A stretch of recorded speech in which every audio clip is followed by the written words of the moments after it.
Tensions between the military and the Prime Minister. He seemed to come out with some pretty strong language, slapping down some of his military leaders. What is going on in terms of how the military, how the Prime Minister and his team are thinking about this conflict against Hamas?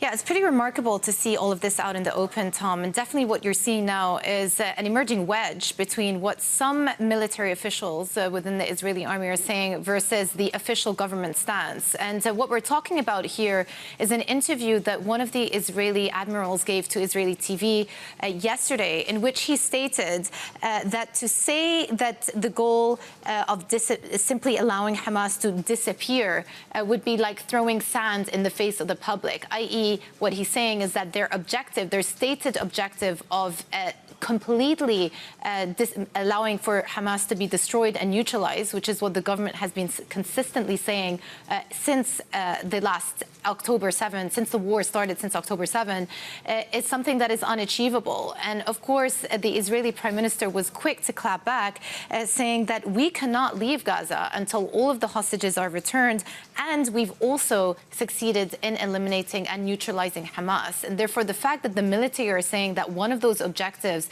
seems to be unachievable removes one of the bargaining chips that Israel and Netanyahu have in these ceasefire discussions. Because you will remember, Tom, when we spoke about it a couple of weeks ago, the key of the passage of moving from phase 1 to phase 2, that temporary ceasefire to a permanent ceasefire, was contingent on Israel believing that that Hamas's full military capabilities had been neutralized. And if the military don't believe that that's achievable, then it raises questions about all of these discussions that are on the table vis-a-vis that ceasefire deal as well. So very interesting wedge emerging between the two sides.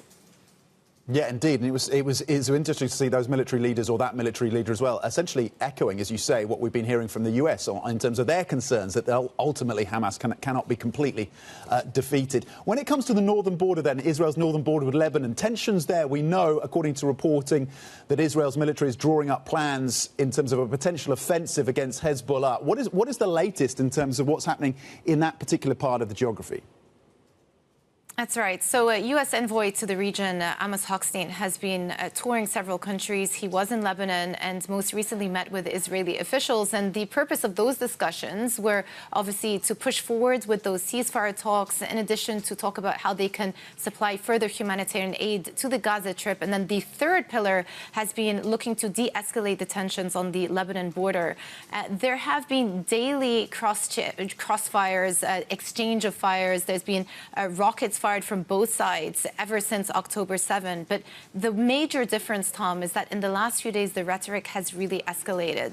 We heard from Hezbollah chief Hassan Nasrallah a couple of days ago. He gave a televised address warning Israel about the potential for a ground offensive into Lebanon, saying that they would not hold back in that situation. Also threatened Cyprus, saying that if Cyprus were to offer Israel some military support in terms of air bases, then they would not be spared too. So very fighting words from the Hezbollah chief. And of course, Israeli officials have responded.